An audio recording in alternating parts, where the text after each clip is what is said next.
तो अमेरिका के tariff war के बाद अब भारत ने भी अमेरिका को उसका जवाब देने का मन बना लिया है और अब भारत भी टैरिफ वॉर के मैदान में कदम रखने वाला है।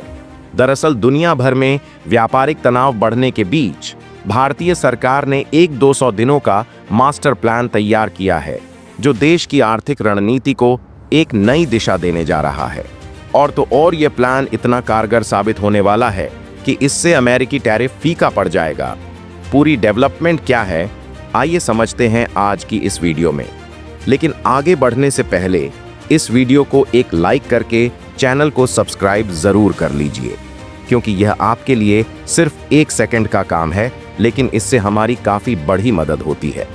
दरअसल अब सिर्फ 200 दिनों के अंदर भारत एक ऐतिहासिक कदम उठाने की तैयारी कर रहा है, जिससे दुनिया भर के प्रमुख देश हिलने वाले हैं। आजकल पूरी दुनिया की नजरें अमेरिका, चीन, कनाडा, मैक्सिको और यूरोप के देशों के बीच चल रहे टैरिफ युद्ध पर टिकी हुई हैं। लेकिन अब भारत भी इस खेल में कूदने जा रहा है और वह ऐसा कदम उठाने वाला है जिसे देखकर हर कोई हैरान रह जाएगा। और तो और भारत के इस कदम से न केवल दुनिया के कई देशों की नींद उड़ेगी, बल्कि यह वैश्विक व्यापार के समीकरण को भी बदलने वाला है। दरअसल भारत ने स्टील उत्पादों पर टैरिफ बढ़ाने का विचार किया है और यह बढ़ोतरी अस्थायी होगी, यानी 200 दिन के लिए। यह कदम विशेष रूप से चीन, दक्षिण कोरिया और जापान जैसे प्रमुख स्टील उत्पादक देशों के लिए बड़ा झटका साबित हो सकता है। यहां पर भारत इन देशों से 70% से ज्यादा स्टील इंपोर्ट कर रहा है और अब सरकार ने इंपोर्ट ड्यूटी बढ़ाने का फैसला लिया है।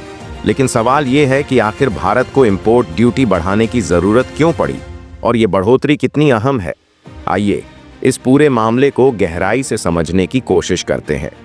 दरअसल स्टील एक ऐसा कच्चा माल है जो हर तरह की इंडस्ट्री के लिए जरूरी है, चाहे वो इंफ्रास्ट्रक्चर हो, ऑटोमोटिव या कंस्ट्रक्शन। लेकिन पिछले कुछ सालों से भारत की स्टील इंडस्ट्री के लिए चुनौती बन गई है आयात की बढ़ती मात्रा। जिन देशों से भारत सबसे ज्यादा स्टील इंपोर्ट करता है, उनमें चीन, जापान और कोरिया जैसे बड़े निर्माता शामिल हैं और इस पर भारत की डिपेंडेंसी लगातार बढ़ती जा रही थी, जिसके चलते भारत ने यह बड़ा कदम उठाया। और यहां पर इंपोर्ट ड्यूटी बढ़ाने का उद्देश्य है घरेलू उत्पादकों को सुरक्षा देना, जिससे वो ज्यादा प्रोडक्शन कर सकें और भारतीय बाजार में प्रतिस्पर्धा को बढ़ावा मिल सके। इसके अलावा ये कदम भारतीय स्टील इंडस्ट्री को महंगाई और वैश्विक बाजार में घटती मांग से बचाने के लिए भी उठाया गया है। इसके परिणाम स्वरूप भारतीय निर्माता स्टील की कीमतों को अपने हिसाब से तय करने में ज्यादा सक्षम होंगे और यह विदेशी उत्पादकों से मुकाबला करने के लिए एक मजबूत कदम साबित होगा। और अगर आपको नहीं पता तो बता दूं, भारत में स्टील इंपोर्ट की बढ़ती चिंता को देखते हुए यहां पर directorate general of trade remedies DGTR ने घरेलू स्टील उद्योग को विदेशी इंपोर्ट्स के दबाव से बचाने के लिए कुछ स्टील प्रोडक्ट्स पर 200 दिन के लिए 12% का अस्थायी सेफ्टी चार्ज लगाने की सिफारिश की है। जहां ये कदम इस बात को ध्यान में रखते हुए लिया गया है कि पिछले साल दिसंबर में विभिन्न प्रमुख उद्योगों जैसे कि fabrication, pipe manufacturing, capital goods, auto, tractor, cycle और इलेक्ट्रिकल पैनल में इस्तेमाल होने वाले गैर मिश्र धातु और मिश्र धातु स्टील फ्लैट उत्पादों के इंपोर्ट में अचानक और तेज वृद्धि देखी गई थी। इस अचानक वृद्धि के कारण घरेलू उत्पादकों को गंभीर प्रतिस्पर्धा का सामना करना पड़ रहा था और इसे रोकने के लिए यह जांच शुरू की गई थी। और जब इंडियन स्टील एसोसिएशन ने अपने सदस्यों की ओर से शिकायत की, तो इसके बाद directorate general of trade remedies DGTR ने एक गहन जांच शुरू की, जहां इस संघ के प्रमुख सदस्य हैं Arcelor Mittal Nippon Steel India, MNS Khopoli, JSW Steel, JSW Steel Coated Products, Bhushan Power and Steel, Jindal Steel and Power और Steel Authority of India Limited. इस जांच के दौरान DGTR ने प्रारंभिक रूप से पाया कि भारत में इन स्टील उत्पादों के इंपोर्ट में अचानक और तीव्र वृद्धि हुई है। इस वृद्धि के कारण घरेलू उद्योगों और उत्पादकों को गंभीर क्षति का सामना करने का खतरा उत्पन्न हो गया है। ऐसे में यह बदलाव भारतीय स्टील निर्माताओं के लिए एक बड़ा झटका बन सकता था, खासकर जब ये उत्पाद वैश्विक बाजार में सस्ते दामों पर उपलब्ध हो रहे थे, जिससे भारतीय उत्पादकों को प्रतिस्पर्धा में मुश्किलें आ रही थीं। और देखा जाए तो DGTR ने 18 मार्च की अपने नोटिफिकेशन में कहा कि ऐसी गंभीर परिस्थितियां मौजूद हैं जहां अस्थायी सुरक्षा उपायों के आवेदन में किसी भी तरह की देरी से ऐसा नुकसान होगा जिसकी भरपाई करना मुश्किल होगा। ऐसे में अस्थायी सुरक्षा उपायों को तत्काल लागू करने की आवश्यकता है।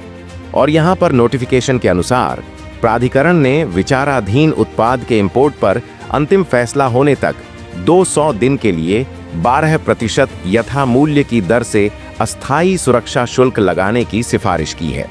और अब वित्त मंत्रालय यह शुल्क लगाने पर अंतिम निर्णय लेगा।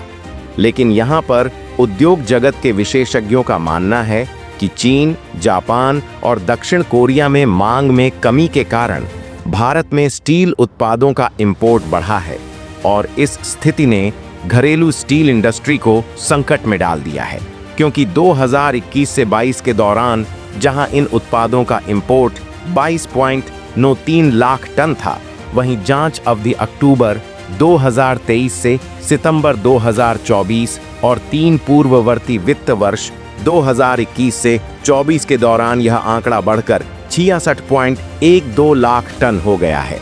ऐसे में चीन, जापान, कोरिया और वियतनाम जैसे देशों से इंपोर्ट में यह तेज वृद्धि भारतीय निर्माताओं के लिए चिंता का कारण बनी। इन देशों में आंतरिक मांग में गिरावट के चलते उनके उत्पाद विदेशी बाजारों में सस्ते दामों पर उपलब्ध हो रहे थे, जिससे भारतीय बाजार में प्रतिस्पर्धा बढ़ी और घरेलू उत्पादकों को गंभीर चुनौतियों का सामना करना पड़ा। इस संदर्भ में सरकार ने एक अहम कदम उठाया है। एक नोटिफिकेशन के तहत यह स्पष्ट किया गया है कि अस्थायी सेफ्टी चार्ज लगाने का उद्देश्य भारतीय घरेलू उद्योग की रक्षा करना है, ताकि बढ़ते इंपोर्ट के चलते भारतीय उत्पादक भारी नुकसान से बच सकें। यह कदम न केवल भारतीय स्टील इंडस्ट्री की स्थिरता के लिए जरूरी है, बल्कि देश की अर्थव्यवस्था में इसके दीर्घकालिक प्रभाव भी महत्वपूर्ण हो सकते हैं। ऐसे में अब देखना यह होगा कि इस कदम से भारतीय स्टील बाजार में क्या बदलाव आते हैं। क्या यह कदम भारत के हित में रहने वाला है या नहीं? वैसे आपकी इस मुद्दे पर क्या राय है, कमेंट बॉक्स में ज़रूर बताएगा। और यदि वीडियो इन्फॉर्मेटिव लगी है तो इसे लाइक करके अपने खास मित्रों के साथ शेयर ज़रूर करें, ताकि उन्हें भी यह महत्वपूर्ण जानकारी मिल सके। और इसी तरह की और भी वीडियो पाने के लिए चैनल को सब्सक्राइब करें, साथ ही बेल आइकन को ऑल पर सेलेक्ट करना न भूलें। जय हिंद, जय भारत।